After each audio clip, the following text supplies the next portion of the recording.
son, ya las 3 de la tarde de este domingo, del primer fin de semana de esta Feria Internacional del Libro del Biobío, en el que estamos tan contentos en esta segunda versión y en la que hemos podido disfrutar las voces, porque en este espacio, específicamente aquí en el escenario Marta Brunet, hemos tenido a grandes figuras y una de nuestros invitados internacionales a esta feria, donde por primera vez también se ha implementado un pabellón con lo que es la edición independiente iberoamericana de libro infantil. ¿Cómo no tener a la más antigua, nada menos que 100 años, la más antigua editorial infantil de Iberoamérica? Esto es Editorial Juventud, en la persona de su director general, que es Luis Cendrera. Hoy día vamos a hablar de lo que significa crear un catálogo, mantenerlo. Por supuesto, no lo creó el mismo Luis, sino que nada menos que su abuelo.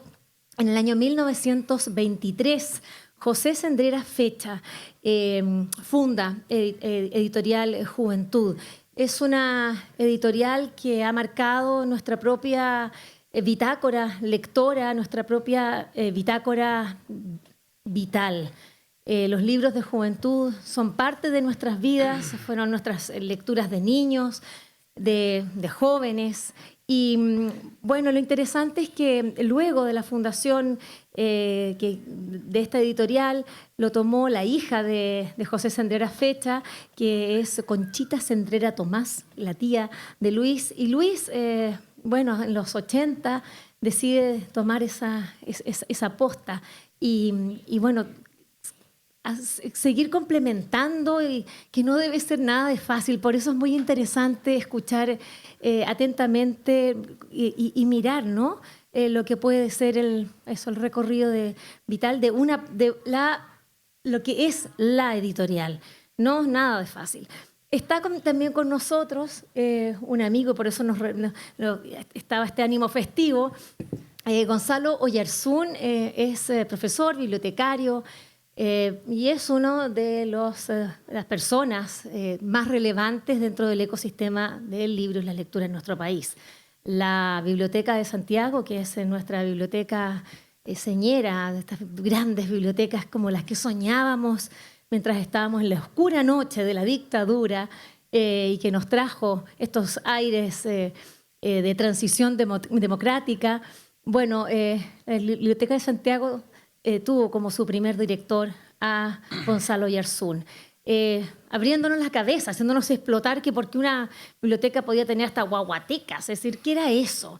Cosas increíbles y que es un ejemplo que se ha replicado en todo nuestro país. Hoy día asesora a bibliotecas internacionalmente, de modo que es un trabajo muy interesante poder escuchar desde un bibliotecario, que son los que hacen la selección, cómo lee este catálogo y lo que es la vida de la editorial Juventud. Bienvenidos ambos, Luis Cendrera, bienvenido Gonzalo, aquí a la Feria Internacional del Biobío. Me gustaría que partiera Gonzalo, porque ha preparado un pequeño texto al que vamos a escuchar atentamente. Muchas gracias, Vivian. En realidad quise preparar un texto con la historia que después Luis podrá graficar con imágenes, pero la historia es tan potente que creo que hay que repasarla lentamente y entender la importancia del fenómeno. Nosotros vemos nacer muchas, sobre todo en el último tiempo en Chile, ver nacer muchas editoriales, pero muy poquitas sobreviven al paso del tiempo. Y este es un caso muy, muy particular. En Barcelona, en el primer cuarto del siglo pasado, del siglo XX, pasaba por una gran bonanza económica. Probablemente, entre otras cosas, producto que España fue neutral en la Primera Guerra Mundial.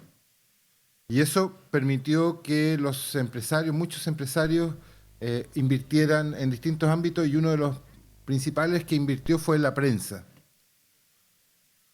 Como la historia no puede ser tan feliz, llegó la dictadura de Primo de Rivera y tomó control de la prensa, entre otras cosas. Entonces, muchos de esos empresarios se fueron hacia el mundo editorial.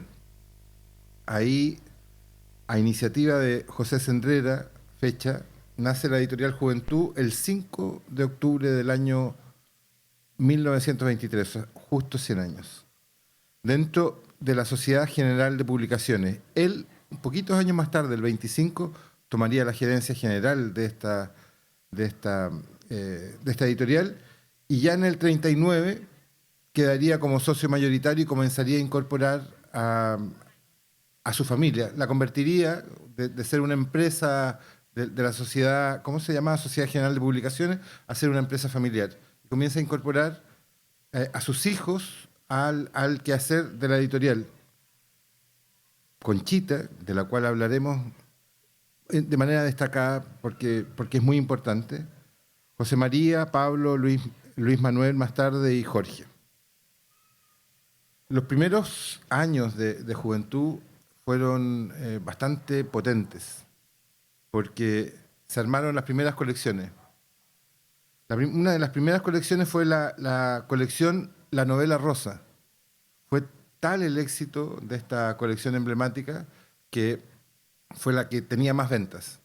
Y de ahí quedó el concepto de novela rosa que nos acompaña hasta el día, que en realidad es el concepto de novela romántica en cualquier otra lengua. Y en castellano, o en español, no en castellano, hay que decir las cosas correctamente, en castellano nosotros entendemos novela rosa por novela romántica debido a la colección de la década del 20 de Editorial Juventud.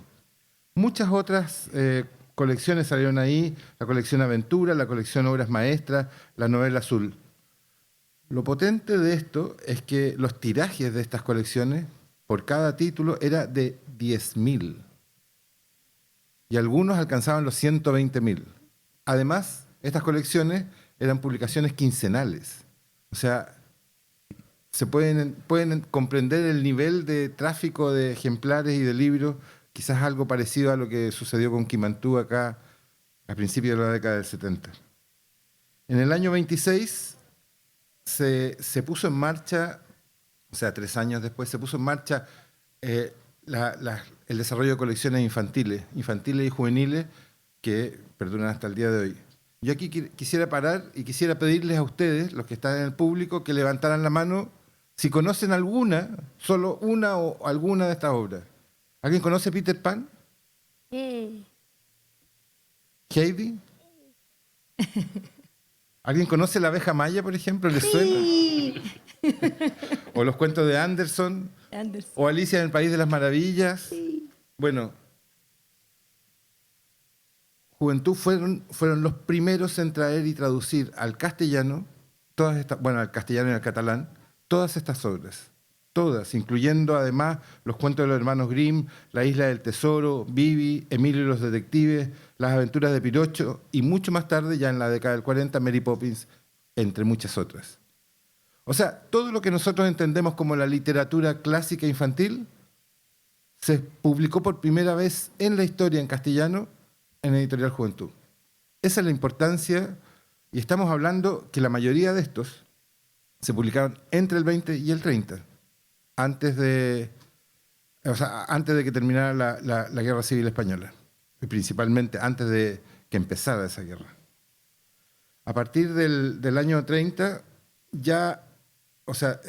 cuando ya lleva apenas 7 años, 10 años, ya se había dibujado, ya la editorial era la misma que iba a ser hoy hasta el día de hoy, con algunos cambios, con algunas pequeñas, pero prácticamente sería la editorial que hoy día ustedes están viendo. Es el mismo perfil que se mantiene. Fue además un periodo de gran expansión. En esa década se instaló una sucursal de Juventud en Argentina, una cosa muy rara, pero que tuvo mucha importancia, especialmente cuando llegó el fascismo a España con Franco y pudieron seguir imprimiendo cosas que ya en España no se podían imprimir. Fue ahí otro elemento clave que además estuvo sostenida muy probablemente por muchos exiliados españoles que se fueron a Argentina y que sostuvieron que siguieron sosteniendo durante mucho tiempo esa sucursal Juventud Argentina. Que eso, bueno, es parte de esa historia. Y además, Juventud debió sortear por lo menos dos grandes problemas después, aparte de los propios del franquismo y del fascismo en España, dos problemas muy importantes. Uno fue que el franquismo impuso cupos de papel. O sea, no podían ocupar tanto papel las editoriales sin que no fueran controladas por ellos. Con lo que estas 10.000 ejemplares, 120.000 ejemplares se vio seriamente limitado. Y la otra, la prohibición de exportar divisas. Lo que para una editorial como Juventud, que se había especializado en traducir y traer de afuera libros extranjeros, no se podía, no podía comprar títulos, o sea, derechos de autor. Luego, en los 40 y los 50, el catálogo se reforzó con otras colecciones. Y ahí sale Aire Libre, Tierras, Mares, y ahí está un libro maravilloso que son la expedición al Kon-Tiki, aquí hacia nuestras tierras, con un libro de Thor Heyerdahl. Heyerdahl. Y bueno... disculpe, ¿sí? Gonzalo, pero de Thor Heyerdahl publicamos varios libros. Sí. Ciertamente, la expedición de la Kon-Tiki es su libro más conocido y más porque fue una hazaña tremenda. O sea, construyó con juncos del lago Titicaca, construyó como una balsa con la que estuvo intentando demostrar que se podía llegar hasta Polinesia con una embarcación de hace 2000 años. Pero otro libro que es súper emblemático para mí y que me encanta es el libro Akuaku. Es un libro sobre Rapa Nui, que lo publicó en los años 50 y pico y es una maravilla, ¿no? Porque fue como el primer estudio realmente científico de todo lo que estaba pasando allá, porque era antropólogo él. No, está bien, de eso se trata. Y otra cosa que sucede muy, muy importante en la década del 40, específicamente el 44, es la aparición de Conchita, la hija del fundador, que ella está hasta el año 92 en Juventud. Hay que entender, a mediados del siglo XX, 40, una mujer en un negocio de hombres, en una sociedad ultraconservadora, en dictadura franquista. Ahí aparece Conchita. Y ella desarrolla toda la línea de literatura infantil. La mayor expansión de Juventud en términos de literatura infantil se desarrolla, por lo menos comercialmente, y las apuestas más atrevidas se desarrollan con ella. Ella es la que, luego de insistir durante 7 años, trajo Tintín, las aventuras de Tintín, que funcionan hasta el día de hoy y la sigue publicando Juventud hasta el día de hoy. O sea, qué atrevimiento de esta mujer en un negocio de hombres que saca probablemente uno de los mayores éxitos comerciales de Juventud, ¿no, Luis? Sí, desde luego. O sea, publicar Tintín es una suerte, un privilegio para un editor, ¿no? Y me gustaría hacer como otro pequeño inciso, porque fue mucho más complicado que eso. O sea, no fue que ella insistiera para publicarlo, sino que lo empezó a publicar y no se vendía ni uno, porque era un tipo de cómic que no existía en España. En España habían pues cómics blanco y negro con papel malo de una calidad súper diferente, pero un cómic tapadura, 64 páginas, 4 colores y tal, pues era caro y no se vendía nada. Y los 7 años fueron los que ella consiguió, a pesar de que sus 4 hermanos estaban absolutamente en contra de seguir invirtiendo dinero con esa mierda de cómic, consiguió que se fueran publicando más títulos y sobre el año 64-65 empezó a tener éxito, empezó a venderse. Y realmente lo que se vendió en los años 70, 80, cuando no habían tantas cosas para los niños, no habían videojuegos, no habían, o sea, todo lo que disponen hoy en día, fue una auténtica locura, ¿no? Claro, y la gracia, claro, eso es un superventa, un éxito económico absoluto, pero también hubo apuestas muy importantes de Conchita en relación, por ejemplo, bueno, a la misma serie de Enid Blyton o Astrid Lindgren, que fue la primera editorial que traduce Pippi Calzas Largas al castellano, o a Gianni Rodari, por ejemplo, el escritor, profesor y comunista italiano, además de traer por primera vez en forma masiva el libro álbum a España, cuestión que en la década del 60 era absolutamente inesperada. Curioso porque en Japón o en otras partes del libro álbum funcionaba muy bien. Yo quisiera, como a modo de resumen, la editorial Juventud ha publicado, para que se hagan una idea, 10.000 títulos, lo que significa, así si uno lo pusiera en línea, digamos, lo que significa que cada 3 días laborales ha publicado un libro durante 100 años. Eso es muy potente porque muy pocas editoriales pueden ponerse en esas dimensiones. Y además, no es fácil, digamos, porque no toda la época fue fácil. Hubo épocas en que no se publicó nada porque estaba la guerra civil o hubo otros grandes impedimentos.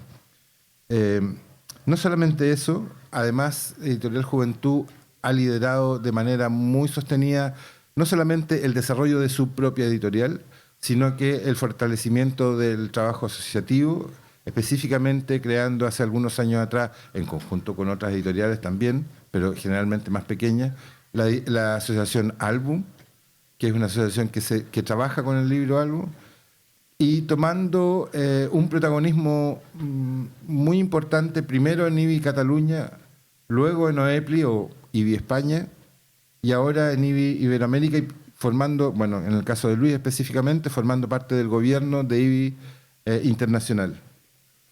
Actualmente, en un momento en que las grandes editoriales se suelen comer a todo el resto, a todo el ecosistema editorial por lo menos, es notable contar con una editorial que llega a los 100 años con ánimos independientes y que quiere reivindicar esa independencia y seguir otros próximos 100 años. Así que más que una historia, es un homenaje a la editorial y al trabajo que hace Luis, sus autores, sus editores y sus ilustradores.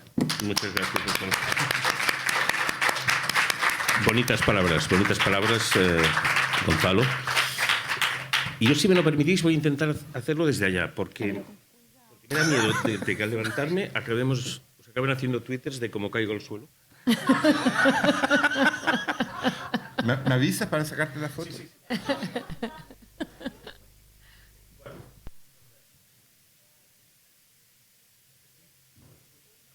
Está apagado, Luis. Disculpa. Gracias, Cristian. Vale. Bueno, me gustaría empezar.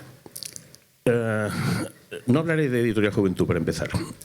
Hablaré de una creencia que corre por el sector del libro, que es que muchas veces tengo que dar tantas explicaciones a los autores, ilustradores, a los impresores, a los tal, que los editores no nos hacemos ricos. O sea, no tenemos tanta plata.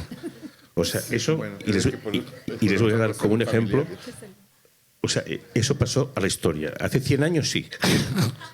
O sea, hace 100 años sí, y esta foto es una foto preciosa de, en este caso, mi abuelo, con el señor Sopena y con el señor Gustavo Gili. En los años 20, 30 eran prácticamente ellos los únicos que viajaban por América y que hicieron grandes empresas, ¿no? Yo creo que la labor de mi abuelo fue una labor increíble, ¿no? O sea, hizo una empresa súper potente que, pues cuando mi abuelo falleció, que fue en el año 69, Planeta tenía 3 años. O sea, estaba empezando Planeta, ¿no? Por una serie de circunstancias tuvo unos años mucho más grises luego, ¿no? O sea, probablemente por el éxito de estas series como Tintín, Los Cinco y tal, que eso hacía que la empresa funcionara sola y lamentablemente pues yo diría que en la segunda generación, aparte de Conchita, de quien hablaremos ahora, pues no se hicieron muchas cosas. El catálogo no se amplió al mismo ritmo de antes y Editorial Juventud dejó de tener el renombre tan increíble que sí que había tenido, tanto en España como en toda Latinoamérica, en los años 20, 30, 40. Bueno, aquí hay un pequeño resumen de la biografía de mi abuelo. Estudió peritaje mercantil. Hizo... es súper curioso que él hablaba muchos idiomas. Bueno, hablaba francés, inglés, y tenía contacto súper frecuente con los editores de otros países. Estaba suscrito al Publishers Weekly de la época, se leía todo lo que salía sobre edición, y eso le permitió, pues, hacer cosas que fueron pioneras. O sea, hacer coediciones con otros países.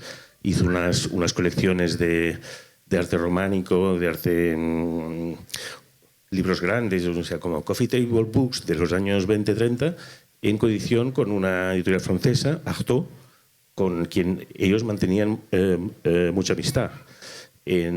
Con la familia Artaud, que están en Grenoble, que han sido grandes editores también, la relación era tan estrecha que, por ejemplo, en la Guerra Civil Española, mi abuelo y mi padre pasaron toda la guerra en casa de la familia Artaud. O sea, tenía mucha relación con los editores foráneos.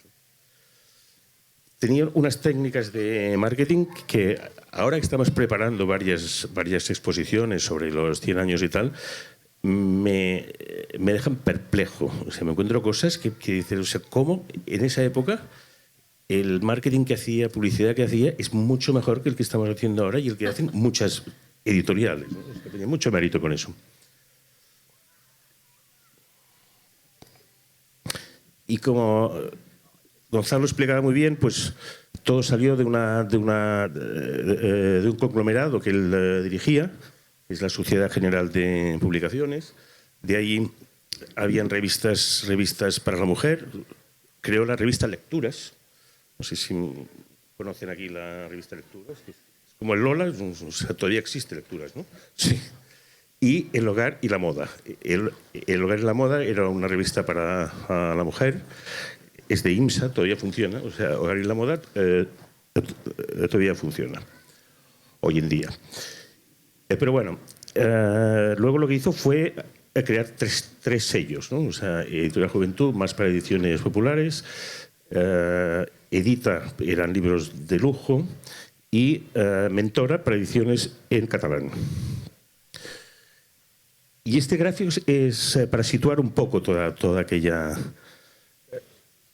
aquel momento, ¿no? O sea, Editorial se funda en el año 23, en el año 30 Juventud absorbe, edita, Mentora, todas las otras. En el año 31 ya crea una delegación en Argentina y en los años 40 Editorial Juventud acaba desvinculándose de la Sociedad General de Publicaciones y pasa a ser propiedad al 100% de mi abuelo. Para que nos hagamos una idea, en el 1943, más de 500 editores existían en España. ¿Cómo sobrevivimos tantos años? Bueno, es un poco lo que todos ustedes... ¿Sí? Se van a caer. Es un poco lo que estaba comentando Gonzalo, ¿no? O sea, obras infantiles, ilustradas, o sea, todo tipo de géneros, o sea, tocó muchos géneros, como grandes biografías. O sea, esta colección, yo creo que todos los que tenemos una cierta edad, pues la hemos visto y hemos leído estos libros, porque además tenía cualquier libro lo hacía en muchos formatos. De hecho, fue el primero que hizo libros de bolsillo en España. Y luego hacía como una edición más o menos popular, una edición trade, pero una de lujo también, ¿no? O sea, con todos los libros y tal. Yo no sé cuánto tiempo tengo, no sé si dale, me enrollo con... No, mejor. Dale. por ejemplo, ahora que estamos, como decía antes, estamos buscando cosas antiguas, materiales y tal, una de las cosas más increíbles que me he encontrado hace poco son cartas de mi abuelo con Stefan Zweig.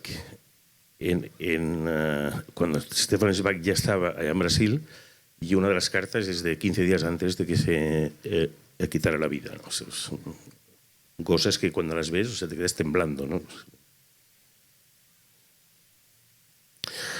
Un poco lo que estábamos comentando. Novela rosa, que como decía Gonzalo, o sea, yo no, de este autor, Rafael Pérez y Pérez, que era una colección que había más de 200 títulos. Yo nunca he conseguido leer ninguno de ellos, porque es una novela rosa muy anticuada ya, ¿no? Pero se vendían cientos de miles. O sea, era una cosa realmente muy curiosa. Novela azul, que era más, o sea, Fanny Gray, Curwood, que era más novela del oeste, novela de las grandes estepas, bueno, Julio Verne. Y esta es lo que hablábamos, ¿no?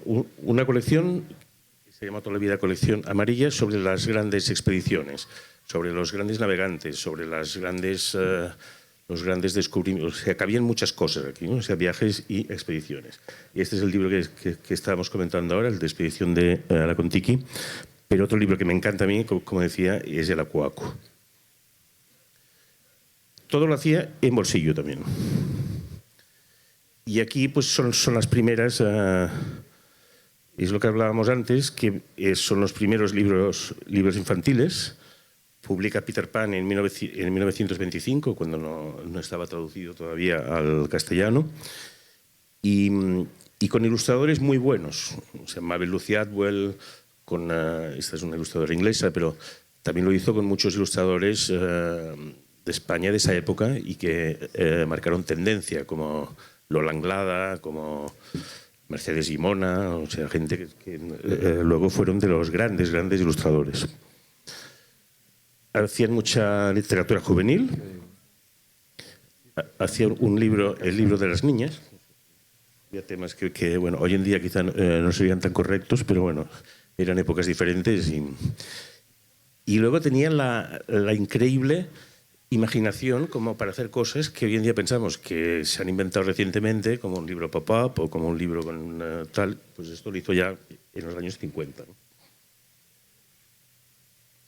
Este es un libro acordeón, que ahora, o sea, se encuentran bastantes y te lo venden como una cosa nueva que se ha inventado. Cuando vas a Bolonia, 4 o 5 personas te intentan decir que eso se lo ha inventado él y que es una nueva cosa y tal. Pero claro, cuando ves que en el año 30, ya lo decía mi abuelo, pues llama bastante la atención.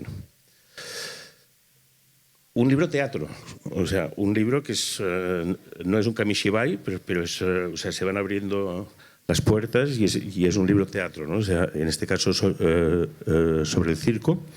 Ya había otros sobre el negrito Sambo. Lo que pasa es que ese ya es muy políticamente incorrecto y no lo puse aquí por el PowerPoint. Cuando acaba la guerra, como dice Gonzalo, no había papel y se inventan los libros chiquitines, o sea, tenían este tamaño. Hoy en día muchas editoriales tienen libros chiquitines, ¿no? Pero otra vez, pues el pionero de este tema fue él, ¿no? Y esto es un poco lo que comentábamos, ¿no? En cuanto a marketing, en cuanto a tal, se inventa este almanaque mensual, donde vienen pasatiempos, vienen cuentos, o sea, párrafos o capítulos de unos cuentos que van saliendo cada mes. Y este es particularmente curioso porque es de julio de 1936, justo el mes en que empieza la Guerra Civil. Bueno, entonces aquí llegamos a Conchita Cendrera. O sea, Conchita Cendrera, o sea, yo siempre he dicho que Editorial Juventud, de la familia Cendrera, solo ha tenido 2 editores, que era mi abuelo y esta mujer. Y esto me lo decían buenos amigos, como Enrique Folk, de Paidós, ¿no? Decía Luis, o sea, tú eres el tío más simpático y más comercial y más... pero tú no eres editor. O sea, en tu familia solo han habido 2 editores. Tienes toda la razón. O sea, yo no soy editor, ¿no? Y como hemos avanzado un poco, pues contrató series pues súper populares, ¿no? O sea, Pippi Landström, muchísimas cosas que no... Mary Poppins... Contrató los cinco, que realmente en España y en muchos países latinoamericanos fue la primera lectura de muchísima gente, ¿no? Ruego que si hay cualquier pregunta... Ah, no, si estaba con la mano aquí... Ah, vale. O sea, cualquier pregunta, ningún problema, ¿eh? Y bueno, esta serie permitió, junto con la serie Tintín, de la que estamos viendo imágenes aquí, permitió pues, que mi tía Conchita y Editorial Juventud, mi tía Conchita concretamente, pudiera dedicarse a lo que le gustaba a ella, que era hacer libro-álbum, pero no se vendía ni uno. O sea, hizo libros de María de la Luz Uribe, hizo libros de libro-álbum de Fernando Cran, de muchísima gente, y era un género que no funcionaba. Yo creo que no se ve decir esto, quizá tú, Berta, sabes más de esto, pero que en América Latina no sé quiénes fueron las primeras editoriales que hicieron libro-álbum. Esta editorial Ecaré, que lleva 40 años, pero ¿quiénes más? Pocos más antes, ¿no? Pocos. Esto quería enseñarle. A ver quién adivina quién es este niño.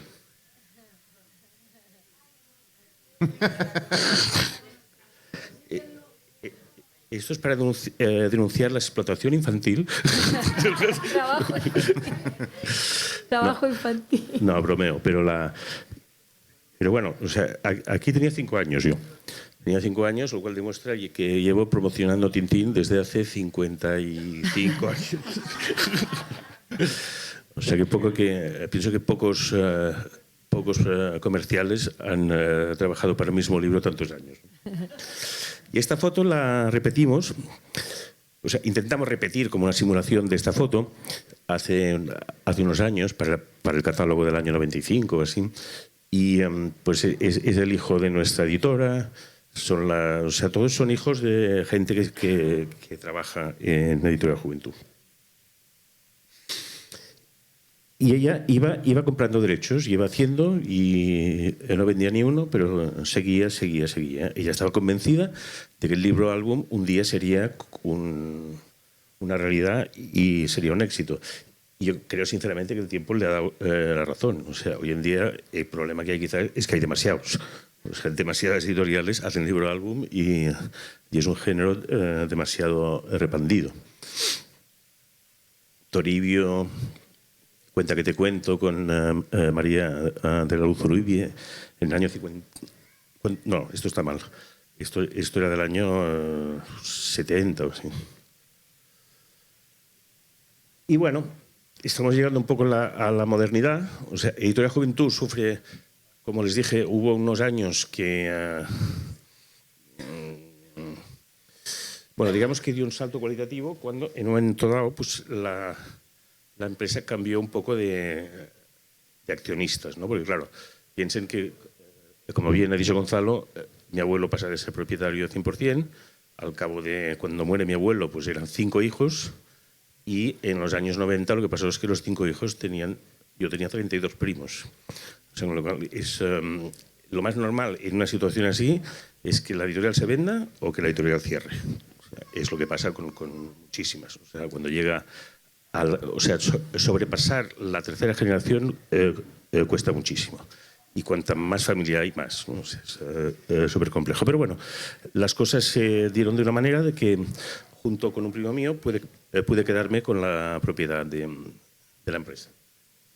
Y ahí entramos pues, en una época que, con una gran editora, Christiane Schurer, una mujer francesa, empieza a seleccionar libros que son emblemáticos hoy en día. O sea, Por 4 esquinitas de nada, es un libro que lo hemos publicado ya hace muchos años, 15, 20 años, y que las ventas suben cada año todavía.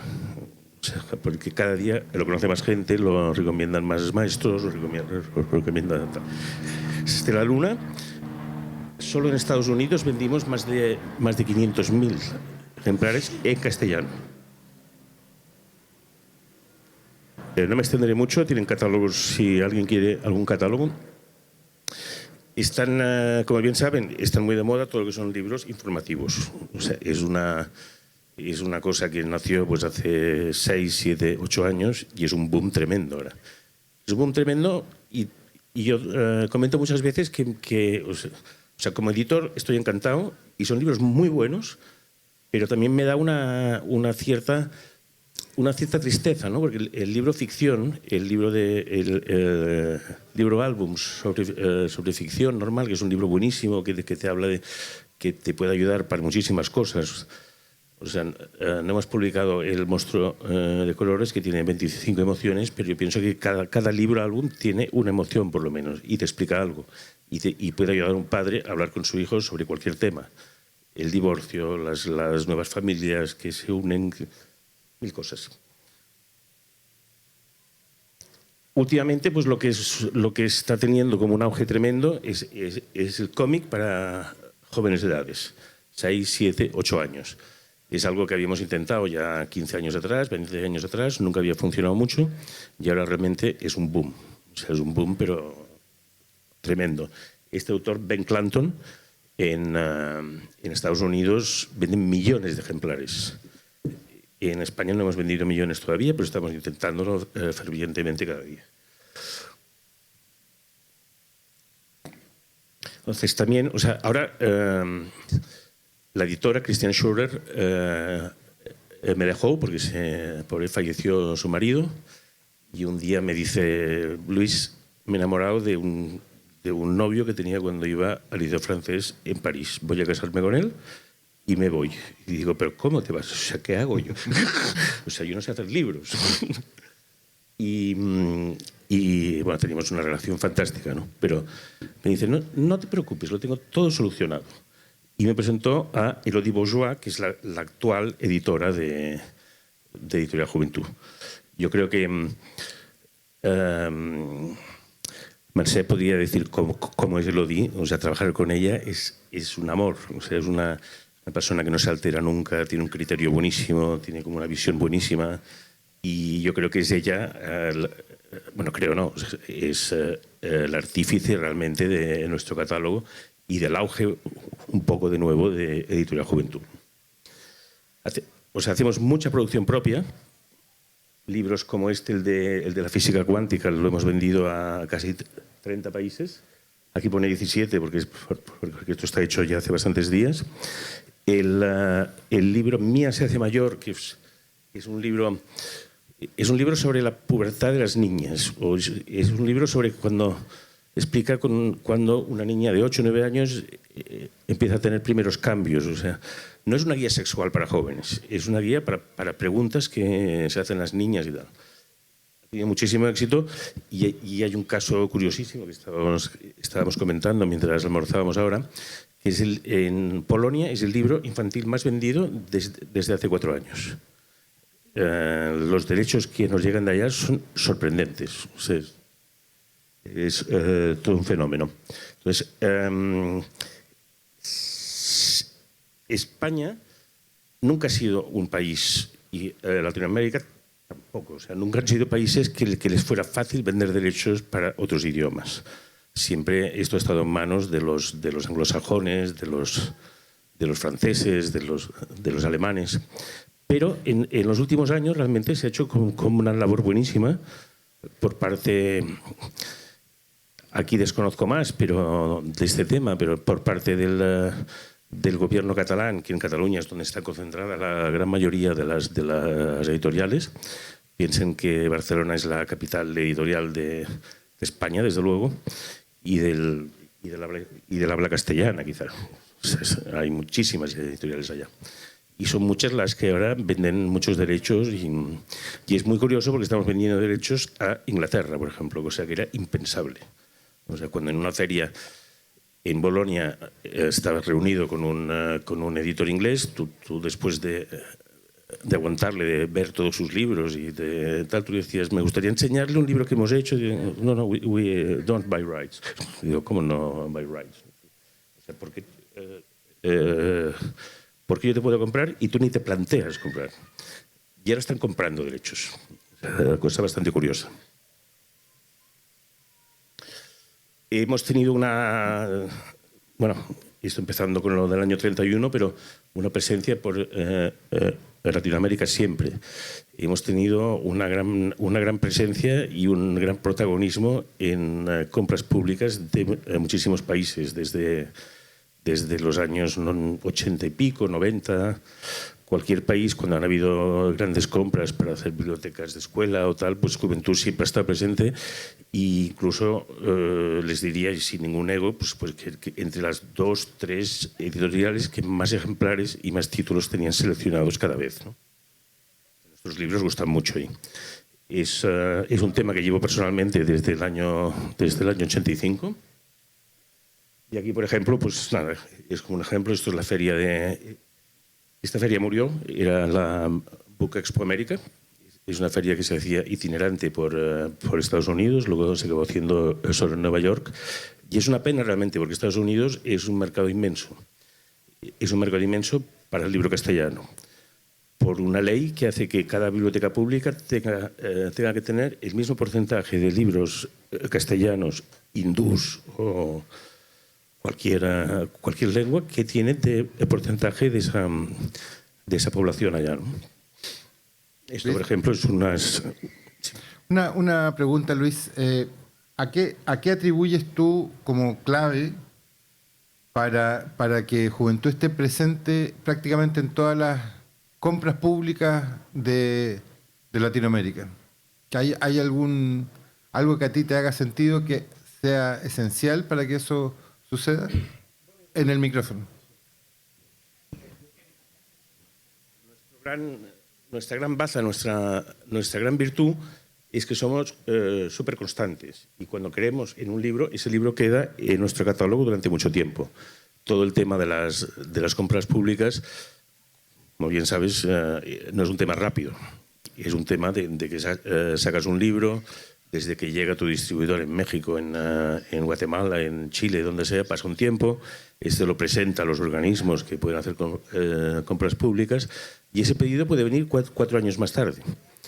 Muchas editoriales grandes y sin ningún desprecio, no tengo nada contra ellos. Al revés, tengo buenísimos amigos ahí. Ellos trabajan de otra manera, sacan novedad, intentan venderla rápido y ese libro a los 6 meses desaparece. En nuestro caso, intentamos no hacerlo. Y la otra razón, que yo pienso que es... esto, por ejemplo, es unas licitaciones muy grandes que hubo en Guatemala. Aquí estoy reunido yo con la ministra de Cultura guatemalteca de esa época, Cintia no sé cuántos. Y, ¿por qué se ríen? Perdón. No, y la otra razón importante, yo creo, es... y de verdad que no es una cuestión de ego, es una cuestión que es un tema que llevo personalmente desde hace 35 o 40 años. Y eso hace pues, que con los años tienes muchos contactos, tienes muchos conocimientos para saber cuándo se va a convocar algo, cómo hay que entregar las cosas, cómo hay que hacerlas y cómo... Y ahí pues me parece inconcebible, increíble más bien, que muchas veces pues editoriales muy grandes, no diré nombres, ¿no? Pero empieza por P y acaba por A, es como un astro, en muchas de estas licitaciones ni se enteran ni participan. O sea, es que es increíble. Bueno, ya estamos aquí, estamos en la celebración del centenario. Estamos, por prudencia, la empecé ya hace un par de años. Aquí está Berta. Esto fue una recepción que hicimos en la Feria de Guadalajara de este año, donde se repartieron cerca de 800 margaritas. Y aquí estoy pues, con el responsable de las subvenciones públicas del gobierno catalán. Él es un editor, este era el gerente de Ediciones B, ahora es el vicepresidente del gremio de editores de España. Este soy yo y esta es Isabel Peralta, que está en la Secretaría de de Educación Pública de México y a quien conozco y somos amigos desde hace 25 años. Y esto ya está, porque esto ya es literatura. Me han puesto esto aquí, pero bueno, o sea, son los diferentes actos que se van a hacer durante este año 2023, ¿no? La verdad es que estoy muy agradecido porque tanto el Ayuntamiento de Barcelona como la Generalitat, que es el gobierno catalán, y el gobierno central, el Consejo General del Libro del Ministerio de Cultura, se han volcado en cederme espacios para hacer exposiciones, incluso con unas subvenciones económicas que me he quedado sorprendido. O sea que están todos invitados a la cantidad de cenas que tengo que hacer para poder justificar esa subvención. Porque... Luis, me gustaría preguntarte el rol que juegan los distribuidores, a propósito de Berta, la aparición allí, porque estamos hablando de una editorial, la verdad es que estoy impactada, hermoso y emociona, la verdad es un recorrido, como decíamos, un recorrido vital, familiar, pero también es por nuestras propias vidas. Bueno, pero esos libros se han hecho en España, pero para que lleguen a Latinoamérica no solamente cuestión de meterlos adentro, arriba de un barco, un avión, lo que sea, y mandarlos. ¿Cuáles son esos eslabones? A mí te pregunto por el distribuidor, pero ¿cuáles son esos eslabones clave que han permitido que ese trabajo maravilloso, esa visión que han tenido ustedes desde Barcelona pueda ser recibido acá en Latinoamérica? Bueno, a ver, o sea, exactamente qué es lo que estás preguntándome. O sea, ¿cómo se busca un buen distribuidor o cómo...? No.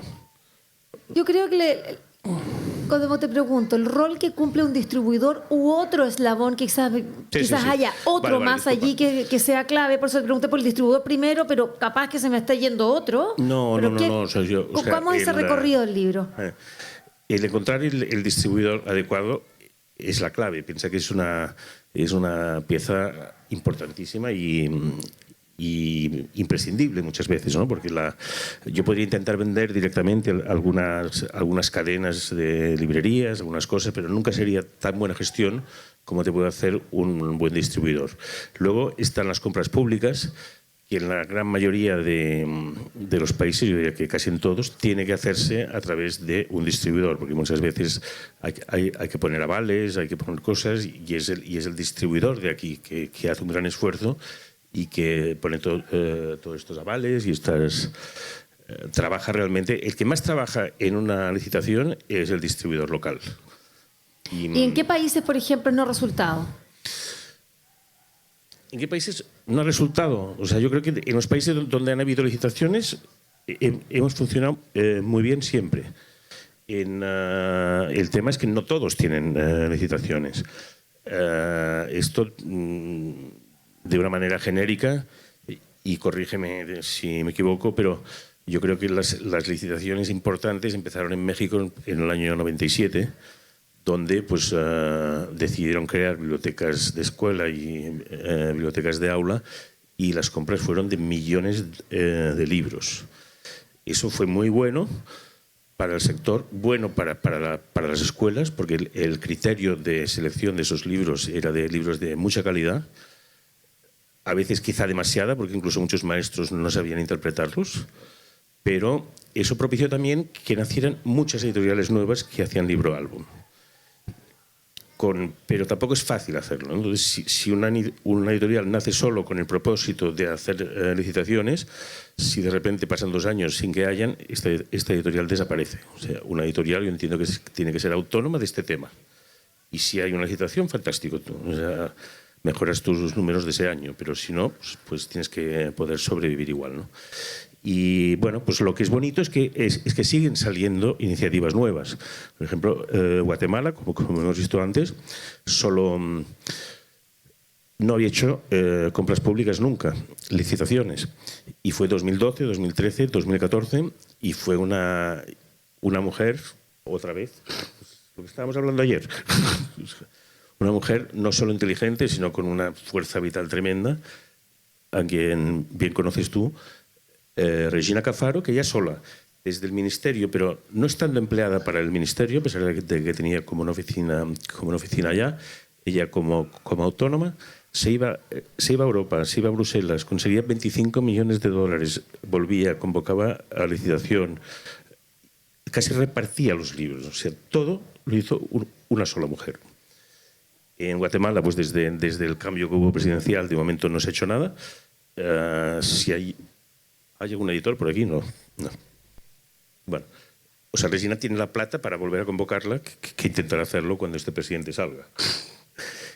Y lo del editor es una broma porque no tengo competencia, solo tengo amigos dentro del libro. ¿He contestado a tu pregunta? Sí, gracias. A ver, un distribuidor puede salirte mal, puedes equivocarte, pero sí me gustaría mencionar que yo han pasado de ser distribuidores a ser grandes amigos. O sea, es muy raro que haya tenido ningún problema en Latinoamérica. Tú cuando... yo doy muchas charlas, por lo que estaba explicando Gonzalo antes, ¿no? Que es el gremio de editores, que es la asociación Album con el tema IBI. Ya hay una creencia de que América no paga, y no es así. O sea, yo he tenido poquísimos impagados. De hecho, el único impagado grande que tuve fue aquí en Chile, hace casi 20 años, por una compra pública inmensa, pero no hay mal que por bien no venga, y gracias a eso conocí a Berta. O sea, que ahora estoy súper feliz. Y creo que me han puesto aquí como una selección de los libros más emblemáticos, pero bueno, aquí no quiero cansarles. Esta es una autora canadiense, Marianne Dubuc, que estos libros se venden muchísimo, tiene una gracia porque tiene muchos detalles, muchas cosas. Este es un workbook, pero tiene muchísimas páginas. Entonces, el niño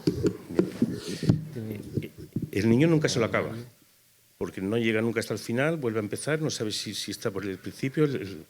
Son libros sin fin, ¿no? Micrófono, algo está pasando, se te está cayendo. Sí, Tómalo en la mano nomás, sí, creo. Sí, no, es que tengo las manos ocupadas, pero bueno. Libros... me gustaría explicarles este libro muy rápido, aunque estoy seguro que muchos de ustedes conocen este libro.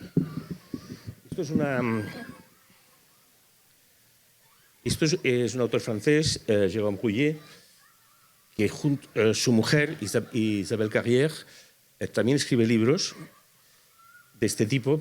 Ellos tuvieron un niño discapacitado y creo que son de los mejores libros que hay como para hablar de temas tan difíciles o de temas que eran súper necesarios, ¿no? O sea, esto es la historia de todos unos amiguitos que todos son redonditos, menos uno cuadradito. Entonces, claro, cuadradito tiene problemas porque, bueno, no sale aquí, pero bueno, el tema es que esto es una puerta para entrar dentro de la casa. Entonces, todos entran bien, porque son redondos, menos cuadradito que no pasa por la puerta. Y se pasan todo el libro pensando, o sea, ¿cómo hacemos? O sea, entonces dicen, bueno, podríamos cortar a cuadradito para que se digan, no me corten, ¿no? Y al final del libro caen en algo mucho más sencillo, que es que esa puerta redonda, si la arreglas un poco, la puedes convertir en una puerta cuadrada, y entonces pasan todos. Publicaba recientemente este libro de Beatrix Potter con Ellen Oxenbury. El caso de Lorenzo es de la mujer de Jérôme Rouillet, el de Por cuatro esquinitas de nada. Y es un libro pues, que vendemos decenas de miles cada año. Es la historia de un niño que arrastra un cazo. No sé si se usa cazo aquí. Una olla. Una ollita. Sí, una olla. Arrastra una olla y entonces por arrastrar esa olla pues no puede hacer lo mismo que los otros niños. O sea, no puede correr tanto como ellos, no puede subir escaleras como ellos, o sea, no puede integrarse con sus amistades y con los otros niños, ¿no? Y hasta que un día pues conoce como una señora. Y esta señora le dice, oye, pues, pero ¿por qué este cazo en vez de usarlo de esta manera? Mira, puede servirte para pasar por aquí, o sea, lo usas como un puente. Y al final le enseña que si ese cazo se lo mete en una mochila, en la espalda, podrá correr y podrá subir escaleras como suben los otros niños. Bueno, Classen es un clásico, valga la redundancia, que es otro de los libros emblemáticos. Me han puesto muchos aquí. Este es una novedad reciente y me hace mucha ilusión porque Albert Asensio es un ilustrador con el que trabajamos bastante, pero Ricardo Alcántara había publicado con mi tía hace 35, 40 años y hemos vuelto a publicar con él ahora, o sea, 40 años después.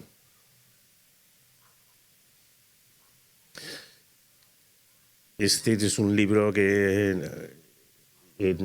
es un libro canadiense que en Canadá ha tenido una cantidad de premios tremenda en muchos países y en España pues, nos han dado el premio de los libreros, el premio de...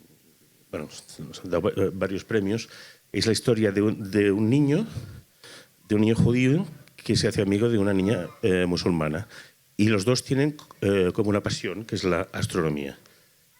Y se van haciendo amigos y todo el día están mirando estrellas, mirando cosas. Se hacen muy, muy amigos hasta que un día pues los padres descubren que son amigos y los separan, incluso cambian de ciudad, cambian de todo para que no puedan estar juntos. Al final los dos siguen estudiando, siguen su carrera de astronomía y en un congreso de astronomía muchos años después se reconocen y ya no se separan nunca más. Y yo creo que ya está por muchas más buenas lecturas juntos.